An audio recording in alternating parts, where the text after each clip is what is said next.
in the struggle between the rock and the stream always wants this success, not only its strength, but its persistence and perseverance. ഒഴുകുന്ന അരുവികളെ തടയാനുള്ള പാറകളുടെ ശ്രമം, പാറകളെ കവിഞ്ഞൊഴുകാനുള്ള അരുവിയുടെ ശ്രമം.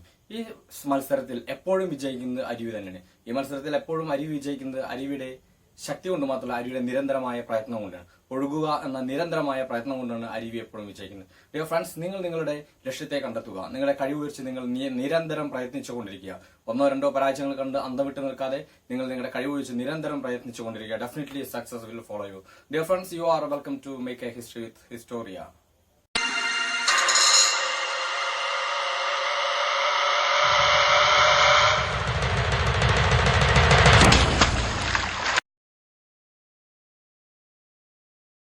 Welcome to Historia. കഴിഞ്ഞ ക്ലാസ്സിൽ നമ്മൾ Indian ഭരണഘടനയെ കുറിച്ചാണ് സംസാരിച്ചത്. ഇന്ത്യൻ ഭരണഘടന നിലവിൽ വരാനുള്ള സാഹചര്യങ്ങളെ കുറിച്ച്. അതിന്റെ തുടർച്ച തന്നെയാണ് നമ്മൾ ഇന്നും ചർച്ച ചെയ്യാൻ പോകുന്നത്. ഇന്ത്യക്കൊരു ഭരണഘടന വേണമെന്ന് ആദ്യമായി വിഭാവനം ചെയ്ത്, അല്ലെങ്കിൽ ഇന്ത്യക്കൊരു ഭരണഘടന ആദ്യമായി വിഭാവനം ചെയ്ത് ആരായിരുന്നു? ഇന്ത്യക്കൊരു ഭരണഘടന ആദ്യമായി വേണമെന്ന് ആവശ്യപ്പെട്ട ആള്, അല്ലെങ്കിൽ ഇന്ത്യക്കൊരു ഭരണഘടന ആദ്യമായി വിഷ്വലൈസേഷൻ ചെയ്ത ആള് ആരായിരുന്നു? 1920 പഴയ ഉസ്ബെക്കിസ്ഥാന്റെ തലസ്ഥാനമായ താഷ്കന്തിൽ വെച്ച് CPI communist party of India രൂപീകരിച്ച M.N. റോയ്. 1920 താഷ്കന്റിൽ communist party of India CPI സ്ഥാപിച്ച M.N. റോയ്, അല്ലെങ്കിൽ കമ്മ്യൂണിസ്റ്റ് ഇന്റർനാഷണൽ പങ്കെടുത്ത ആദ്യ ഇന്ത്യക്കാരനായ M.N. റോയ്, അല്ലെങ്കിൽ കേരളത്തിൽ നമ്മൾ നടപ്പിലാക്കിയ ജനകീയാസൂത്രണം പീപ്പിൾസ് പ്ലാനിംഗ് അതിന്റെ ഉപജ്ഞാതാവ് M.N. റോയ്. ഇദ്ദേഹമാണ് ഇന്ത്യക്ക് ഒരു ഭരണഘടന ആദ്യം വേണമെന്ന് ആദ്യമായി ശുപാർശ ചെയ്ത ആൾ, അല്ലെങ്കിൽ വിഭാവനം ചെയ്യപ്പെട്ട വ്യക്തി എന്ന് പറയും. രണ്ടാമത്, ഇന്ത്യക്ക് ഒരു ഭരണഘടന ആദ്യമായി പ്രപ്പോസ് ചെയ്ത രാഷ്ട്രീയ പാർട്ടി ഏതായിരുന്നു? ഒരിക്കലും ഇന്ത്യൻ നാഷണൽ കോൺഗ്രസ് അല്ല. 1921 സിആർദാസൻ മോട്ടിലാൽ നെഹ്റു 1923 സ്ഥാപിച്ച സ്വരാജ് പാർട്ടിയാണ് ഇന്ത്യക്ക് ഒരു ഭരണഘടന വേണമെന്ന് ആദ്യമായി ശുപാർശ ചെയ്ത രാഷ്ട്രീയ പാർട്ടി. അപ്പൊ ഈ M.N. റോയ് ഓർത്തുക, അതോടൊപ്പം സ്വരാജ് പാർട്ടി ഓർത്തുക. ഇവരാണ് ഇന്ത്യക്ക് ഒരു ഭരണഘടന വേണമെന്ന് ആദ്യമായി വിഷ്വലൈസേഷൻ ചെയ്ത രാഷ്ട്രീയ പാർട്ടിയും അതോടൊപ്പം ഒരു വ്യക്തിയെന്നും.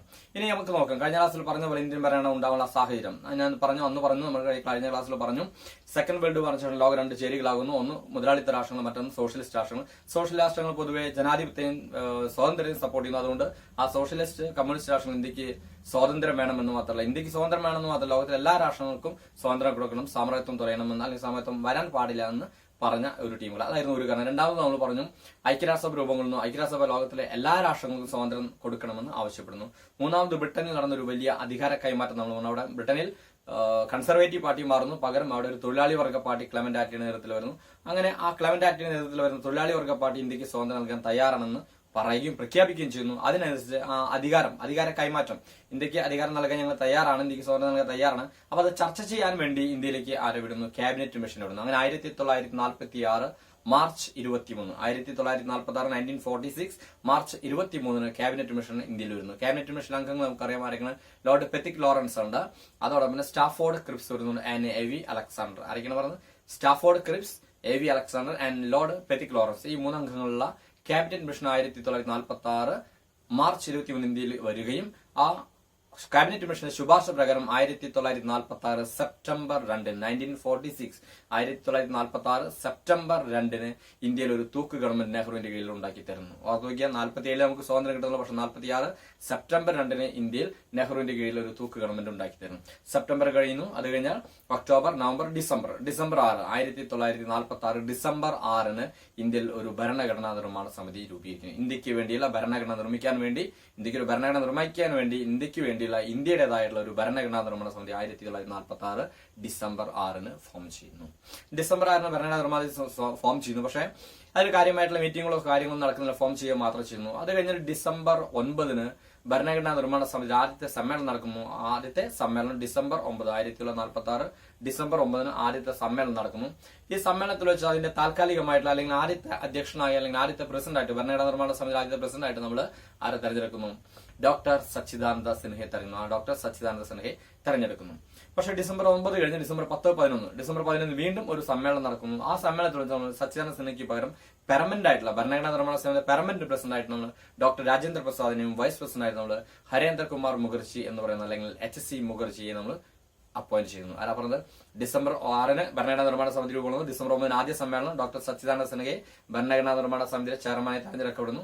അത് കഴിഞ്ഞാൽ ഡിസംബർ 11 വീണ്ടും ഭരണഘടനാ നിർമ്മാണ സമ്മേളനം. അതിൽ നമ്മൾ സച്ചിദാനന്ദ സിൻഹയ്ക്ക് പകരം പെർമനന്റ് ഭരണഘടനാ നിർമ്മാണ സമിതി സ്ഥിരമായിട്ടുള്ള അധ്യക്ഷനായി നമ്മൾ ഡോക്ടർ രാജേന്ദ്ര പ്രസാദിനെയും വൈസ് പ്രസിഡന്റായിട്ട് നമ്മൾ ഹരേന്ദ്ര കുമാർ മുഖർജി അല്ലെങ്കിൽ HC മുഖർജിയെ അപ്പോയിന്റ് ചെയ്യുന്നു. ഇനി ഭരണഘടനാ നിർമ്മാണ സമിതിയിൽ ഉണ്ടായിരുന്ന അംഗങ്ങളെ നോക്കാം.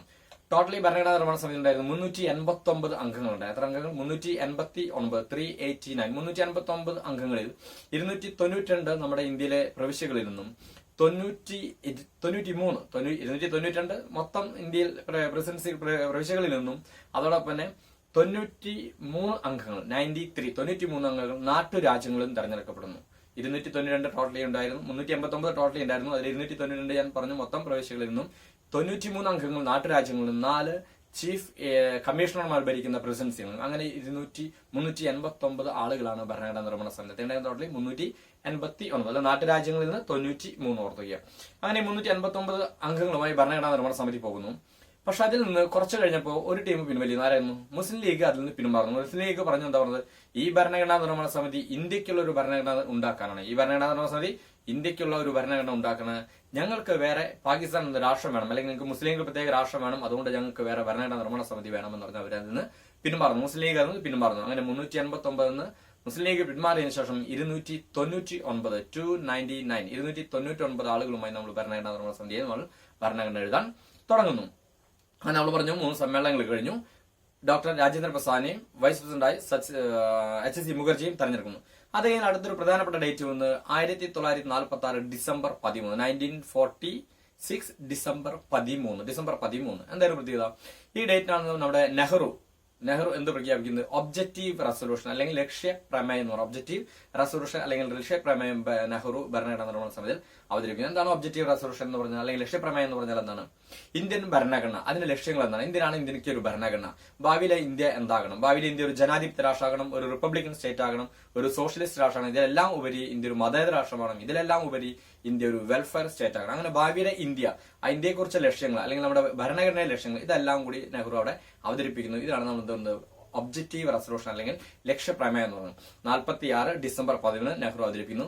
47 ജനുവരി 22 ഭരണഘടനാ നിർമ്മാണ സമിതി ഈ ഒബ്ജക്റ്റീവ് റെസൊല്യൂഷൻ അംഗീകരിക്കുന്നു. പറഞ്ഞു ശ്രദ്ധിക്കുക, 1946 ഡിസംബർ 13 നെഹ്റു ഒബ്ജക്റ്റീവ് റെസൊല്യൂഷൻ അവതരിപ്പിക്കുന്നു. 47 ജനുവരി 22 ഭരണഘടനാ നിർമ്മാണ സമിതി അംഗീകരിക്കുന്നു. അപ്പൊ ഇത്രയും ഈ ഭരണഘടനാ നിർമ്മാണ സമിതിയുമായി ഈ 3 ഡേറ്റുകൾ പ്രധാനമായിട്ട് ഓർത്തുക. ദെൻ അതിനുശേഷം വരുന്ന ഒന്ന് BN റാവുവിനെ നമുക്ക് കാണും. ആരാണ് BN റാവു? ഭരണഘടന എന്ന് പറയുന്നത് ഇന്റർനാഷണൽ ലോ ആണ്. ഇന്ത്യക്ക് വേണ്ടിയുള്ള ഒരു ലോ ആണ്, പ്രധാനപ്പെട്ട നിയമങ്ങൾ. അപ്പൊ ഒരുപാട് ഇന്റർനാഷണൽ ലോകളെല്ലാം കടമെടുത്തുകൊണ്ടാണ് നമ്മൾ ഇന്ത്യൻ ഭരണഘടന. അപ്പൊ ഈ ഇന്റർനാഷണൽ ലോയുമായി ബന്ധപ്പെട്ടും അറിവുള്ള ഒരാളെ, അല്ലെങ്കിൽ മൊത്തത്തില് ലോകത്തിലെ ഒരുപാട് നിയമങ്ങളെ കുറിച്ച് അറിവുള്ള ഒരാളെ വേണം. അതുകൊണ്ട് ഭരണഘടന എഴുതുമ്പോൾ അതിനൊരു ലീഗൽ അഡ്വൈസർ ആയിട്ട് നമ്മൾ ആരംഭിക്കുന്നു ഡോക്ടർ BN റാവു. ഭരണഘടനാ നിർമ്മാണ സമിതി ലീഗൽ അഡ്വൈസറായി നമ്മൾ ആരംഭിക്കുന്നു ഡോക്ടർ BN റാവുൻ. ഈ ഡോക്ടർ BN റാവുൻ നമുക്ക് മറ്റൊരു രീതിയിൽ പഠിക്കാം. നമുക്കറിയാം നെതർലാൻഡ് അല്ലെങ്കിൽ ഹോളണ്ട് അല്ലെങ്കിൽ ഡച്ച് അല്ലെങ്കിൽ ലന്തക്കാർ. എന്താ പറയാ? നെതർലാൻഡ്, ഹോളണ്ട്, ഡച്ച്, ലന്ത, ഇങ്ങനെ 4 പേരുകൾ അറിയപ്പെടുന്ന നമ്മുടെ നെതർലാൻഡ് അല്ലെങ്കിൽ ഡച്ച്. ആ ഡച്ചിൽ വരുന്ന ഹാഗ് എന്ന സ്ഥലത്ത് ഇന്റർനാഷണൽ കോർട്ട് ഓഫ് ജസ്റ്റിസ്, അന്താരാഷ്ട്ര നീതിന്യായ കോടതി. ഈ അന്താരാഷ്ട്ര നീതിന്യായ കോടതിയിലെ ജഡ്ജിയാകുന്ന ആദ്യത്തെ ഇന്ത്യക്കാരനാണ് doctor BN Rao. Totally 4 Indians become the judge of international court of justice. ഓർക്കുക, അന്താരാഷ്ട്ര നീതിന്യായ കോടതിയിലെ ടോട്ടലി 4 ഇന്ത്യക്കാർ ജഡ്ജിമാരാകുന്നുണ്ട്. 4ാമത്തെ ആള് തൽവീർ ഭണ്ഡാരി, 3ാമത്തെ ആള് ജസ്റ്റിസ് പതക്, 2ാമത്തെ ആള് നാഗേന്ദ്ര സിംഗ്, 1ാമത്തെ ആള് ഡോക്ടർ BN റാവു. ഓർക്കുക, ഇന്റർനാഷണൽ കോർട്ട് ഓഫ് ജസ്റ്റിസ് അന്താരാഷ്ട്ര നീതിന്യായ കോടതിയിൽ ജഡ്ജിയാകുന്ന ആദ്യത്തെ ഇന്ത്യക്കാരൻ, ഭരണഘടനാ നിർമ്മാണ സമിതിയിലെ ലീഗൽ അഡ്വൈസറായി BN റാവു, 2ാമത്തെ ആള് നാഗേന്ദ്ര സിംഗ്, 3ാമത്തെ ആള് ജസ്റ്റിസ് പതക്, 4ാമത്തെ ആള് തൽവീർ ഭണ്ഡാരി. അപ്പൊ ഇന്റർനാഷണൽ കോർട്ട് ഓഫ് ജസ്റ്റിസ് ഓർക്കുക. ഇന്റർനാഷണൽ കോർട്ട് ഓഫ് ജസ്റ്റിസിന്റെ ആസ്ഥാനം വരുന്നത് നെതർലാൻഡിലെ ഹാഗ് ആണ്. ജഡ്ജിമാരുടെ എണ്ണം വരുന്നത് 15 അവിടെ കാലാവധി വരുന്നത് 9. റൂളിംഗ് ടെനർ എന്ന് പറയുന്നത് 9. അപ്പൊ BN റാവു ഇതിന്റെ ലീഗൽ അഡ്വൈസർ ആയിരുന്നു. ഇനി ഭരണഘടനാ നിർമ്മാണ സമിതി ടോട്ടലി ഉണ്ടായിരുന്ന മലയാളികൾ എത്രയായിരുന്നു? ടോട്ടലി മലയാളികളുടെ പ്രാതിനിധ്യം നോക്കാം. ഭരണഘടനാ നിർമ്മാണ സമിതിയിലെ ടോട്ടലി മലയാളികളുടെ പ്രാതിനിധ്യം എന്ന് പറയുന്നത് 17 ആയിരുന്നു. അതിൽ 16 ആളുകൾ കേരളത്തിൽ നിന്ന് തെരഞ്ഞെടുക്കപ്പെട്ട ആളുകളും ഒരാള് എവിടുന്നായിരുന്നു? United province, that is doctor John Mathai ആയിരുന്നു. എന്ന് വെച്ചാൽ പറഞ്ഞുതരാം, ടോട്ടലി 17 മലയാളികൾ ഉണ്ടായിരുന്നു. അതിൽ 16 ആള് കേരളത്തിൽ നിന്ന് തെരഞ്ഞെടുക്കുന്നു, ഒരാള് കേരളത്തിന് പുറത്താണ് doctor John Mathai. United province അല്ലെങ്കിൽ ഉത്തർപ്രദേശിന്റെ ഭാഗം യുണൈറ്റഡ് പ്രൊവിൻസിൽ നിന്ന് ഡോക്ടർ ജോൺ മത്തായി തെരഞ്ഞെടുക്കും. ബാക്കി 16 ആളുകൾ കേരളത്തിൽ നിന്ന് തെരഞ്ഞെടുക്കുന്നു. ഒരാള് കൊച്ചിയിൽ നിന്ന് പനമ്പിള്ളി ഗോവിന്ദമേനോൻ, തിരുവിതാംകൂറിൽ നിന്ന് 6 ആളുകള്, മദ്രാസിന്റെ ഭാഗം മലബാറിൽ നിന്ന് 9 ആളുകള്, മദ്രാസിന്റെ ഭാഗമായ മലബാറിൽ നിന്ന് 9 ആളുകള്, കൊച്ചിയിൽ നിന്ന് പനമ്പിള്ളി ഗോവിന്ദമേനോൻ ഒരാള് 10 പിന്നെ തിരുവിതാംകൂറിൽ നിന്ന് 6 ആളുകൾ, 16 ആൾ. അപ്പൊ കേരളത്തിൽ നിന്ന് തെരഞ്ഞെടുക്കപ്പെട്ട മലയാളികളാണെന്ന് ചോദിച്ചാൽ 16 ടോട്ടലി മലയാളികളാണെന്ന് ചോദിച്ചാൽ 17. ഇതാണ് കേരളത്തിന്റെ പ്രാതിനിധ്യം. ഇനി ടോട്ടലി മലയാളി വനിതകൾ എന്ന് പറഞ്ഞാൽ 3 ആളുകളും, അതേസമയം ഭരണഘടനാ നിർമ്മാണ സമിതിയിലെ ടോട്ടലി വനിതകളാണെന്ന് ചോദിച്ചാൽ 17 ഓർത്തിരിക്കുക. ഭരണഘടനാ നിർമ്മാണ സമിതിയിലെ ടോട്ടലി വനിതകളുടെ എണ്ണം ചോദിച്ചാൽ 17 മലയാളി വനിതകളാണെന്ന് ചോദിച്ചാൽ 3 ആളും ആരായിരിക്കും? 1 ആനി മസ്ക്രീൻ, 2 അമ്മു സ്വാമിനാഥൻ, 3 ദാക്ഷായണി വേലായുധൻ. ആനി മസ്ക്രീൻ തിരുവിതാംകൂറിൽ നിന്നായിരുന്നു, അമ്മു സ്വാമിനാഥനും ദാക്ഷായണി വേലായുധനും മലബാറിൽ നിന്ന്. 3 മലയാളി വനിതകൾ. ആനി മസ്ക്രീൻ തിരുവിതാംകൂറിൽ നിന്ന്, അമ്മു സ്വാമിനാഥൻ ആൻഡ് ദാക്ഷായണി വേലായുധൻ 2 ആളും എവിടെ നിന്ന് വരുന്നു? മലബാറിൽ നിന്ന്. ഇതാണ് കേരളത്തിൽ നിന്നുള്ള നമ്മുടെ ഭരണഘടനാ നിർമ്മാണ സമിതിയിലേക്കുള്ള പ്രാതിനിധ്യം എന്ന് ഓർത്തിരിക്കുക. ഇനി എന്ത് ചെയ്യുന്നു? 299 ആളുകൾ നമ്മുടെ ഭരണഘടനാ നിർമ്മാണ സമിതി ടോട്ടൽ ഉണ്ടായിരുന്നു. ഇവരെല്ലാവരും കൂടി ഇരുന്ന് നമ്മുടെ ഭരണഘടന എഴുതാൻ തീരുമാനിച്ചാൽ നടക്കുമോ? നടക്കില്ലേ? ഇല്ല. അതുകൊണ്ട് 299 ആളുകളെല്ലാം ഏകദേശം ഒരു 10-13ഓളം കമ്മിറ്റികളാക്കി നമ്മൾ രൂപീകരിക്കുന്നു. ഈ 13 കമ്മിറ്റികൾക്കും ഓരോ അസൈൻമെന്റുകൾ നമ്മൾ കൊടുക്കും. അപ്പൊ നമ്മൾ 13, 12, 13, 10 കമ്മിറ്റികളും പഠിക്കുന്നത്. അതിൽ ഏറ്റവും പ്രധാനപ്പെട്ട കുറച്ച് കമ്മിറ്റികളും അതിന്റെ ചെയർമാൻമാരെ നമ്മൾ പഠിക്കും. അപ്പൊ അതിൽ ഫസ്റ്റ് ഓഫ് ഓൾ ഒന്ന് അതിന്റെ റൂൾസ് ആൻഡ് പ്രൊസീജിയർ കമ്മിറ്റി ഒന്ന് ഡോക്ടർ രാജേന്ദ്ര പ്രസാദ് ആയിരുന്നു. Finance committee, steering committee and flag committee. ഏതൊക്കെയാണ് പറഞ്ഞത്? 4 കമ്മിറ്റികൾ. Rules and procedure committee, finance committee, steering committee and flag committee. 4 കമ്മിറ്റികളും ചെയർമാൻഷിപ്പ് ആർക്കായിരുന്നു? ഡോക്ടർ രാജേന്ദ്ര പ്രസാദ്. പിന്നെ വരുന്നത് ഫണ്ടമെന്റൽ റൈറ്റ്സ് കമ്മിറ്റിയും അതോടൊപ്പം മൈനോറിറ്റി കമ്മിറ്റി, ന്യൂനപക്ഷ കമ്മിറ്റി. ഫണ്ടമെന്റൽ റൈറ്റ്സ് കമ്മിറ്റിയും മൈനോറിറ്റി കമ്മിറ്റി, ന്യൂനപക്ഷ കമ്മിറ്റി. ഈ 2 കമ്മിറ്റിയും ചെയർമാൻ സർദാർ വല്ലഭായ് പട്ടേൽ ആയിരുന്നു. ആരാണ്? Sardar Vallabhbhai Patel. Minority committee, fundamental rights committee രണ്ടും ആരായിരുന്നു? സർദാർ വല്ലഭായ് പട്ടേൽ. പിന്നെ വരുന്ന പ്രധാന കമ്മിറ്റികൾ ഒന്ന് union power committee, union constitutional committee and princely state committee എന്ന് പറയും. ഏതൊക്കെയാണ്?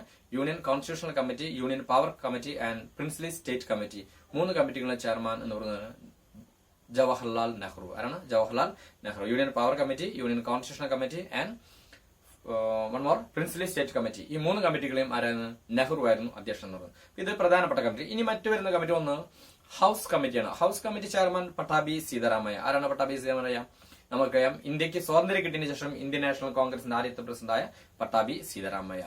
ഇന്ത്യൻ നാഷണൽ കോൺഗ്രസിന്റെ ആദ്യത്തെ തെരഞ്ഞെടുപ്പിൽ 1939 ത്രിപുരി എന്ന് പറയുന്നത് മധ്യപ്രദേശാണ്. 1939 ത്രിപുരി സെഷനിൽ ഇന്ത്യൻ നാഷണൽ കോൺഗ്രസിന്റെ ആദ്യത്തെ തെരഞ്ഞെടുപ്പിൽ സുഭാഷ് ചന്ദ്രബോസ് പരാജയപ്പെടുത്തിയ പട്ടാഭി സീതാരാമയ്യ. ഇന്ത്യക്ക് സ്വാതന്ത്ര്യം കിട്ടിയതിനു ശേഷം ഇന്ത്യൻ നാഷണൽ കോൺഗ്രസിന്റെ ആദ്യത്തെ പ്രസിഡന്റായ പട്ടാഭി സീതാരാമയ്യ, ഇന്ത്യൻ നാഷണൽ കോൺഗ്രസിന്റെ ഔദ്യോഗിക ചരിത്ര രചയിതാവായ പട്ടാഭി സീതാരാമയ്യ. ഇദ്ദേഹമാണ് ഹൌസ് കമ്മിറ്റി ചെയർമാൻ വരുന്നത്. പിന്നെ അതിനുശേഷം വരുന്ന ഒന്ന് order and business committee chairman വരുന്നത് ഡോക്ടർ KM മുൻഷി. വനമഹോത്സവം ആരംഭിച്ച ഡോക്ടർ KM മുൻഷിയാണ് പറയുന്നത് order and business committee chairman.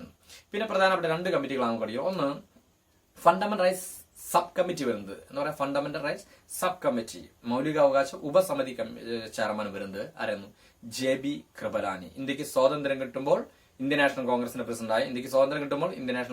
പ്രസിഡന്റായ ഇന്ത്യയിലെ ആദ്യത്തെ പ്രധാനമന്ത്രിയായ ജവഹർലാൽ നെഹ്റുവിന്റെ അവിശ്വാസ പ്രമേയം കൊണ്ടുവന്ന JB കൃപലാനി. അദ്ദേഹമാണ് fundamental rights sub committee chairman.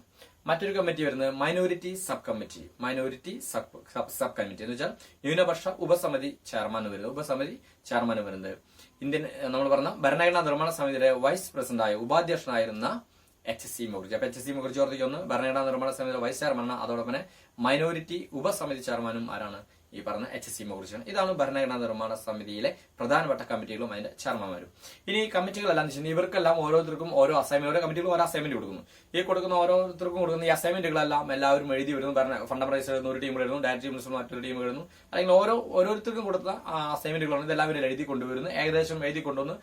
ഏകദേശം 10-11ഓളം സമ്മേളനം നടക്കുന്നു. ഈ സമ്മേളനത്തിൽ എല്ലാവരും ചർച്ച ചെയ്യുന്നു, വേണ്ട ചില കാര്യങ്ങൾ തെറ്റിതിരുത്തുന്നു, ചിലത് വീണ്ടും എഴുതുന്നു, ചിലത് മാറ്റുന്നു, ചിലത് പുതിയത് കൊണ്ടുവരുന്നു. അങ്ങനെ ഏകദേശം ഒരു രൂപരേഖയാക്കി അത് ഏകദേശം ഈ 13ഓളം കമ്മിറ്റികൾ എഴുതി കൊണ്ടുവരുന്നതിൽ ഏകദേശം ചർച്ച ചെയ്തും വെട്ടിയും തിരുത്തിയും ഏകദേശം രൂപരേഖയ്ക്ക് ഒരു ബ്ലൂ പ്രിന്റ് പോലെ രൂപരേഖയാക്കി അവിടെ വയ്ക്കുന്നു.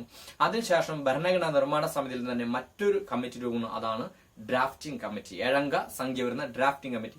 അതിന്റെ ചെയർമാനായിരുന്നു ഡോക്ടർ BR അംബേദ്കർ. അതുകൊണ്ടാണ് അദ്ദേഹത്തെ നമ്മൾ ഭരണഘടനാ ശില്പി എന്ന് നമ്മൾ പറയുന്നത്. എന്ന് വെച്ചാൽ 1947 August 29 1947 August 29 1947 August 29 date underline ചെയ്ത് പഠിക്കുന്നു. 1947 ഓഗസ്റ്റ് 29 ഭരണഘടനാ നിർമ്മാണ സമിതി കരട് രൂപരേഖ കമ്മിറ്റി ഡ്രാഫ്റ്റിംഗ് കമ്മിറ്റി രൂപം. ആ ഡ്രാഫ്റ്റിംഗ് കമ്മിറ്റിയുടെ ചെയർമാനായിട്ട് ആയിരുന്നു ഡോക്ടർ BR അംബേദ്കർ. അപ്പോൾ മറ്റു കമ്മിറ്റികളെല്ലാം എഴുതിയത് ഏകദേശം രൂപരേഖയ്ക്ക് അത് പിന്നെ ആരുടെ കയ്യിലേക്ക് എത്തുന്നു? ഈ ഡ്രാഫ്റ്റിംഗ് കമ്മിറ്റിയുടെ കയ്യിലെത്തുന്നു.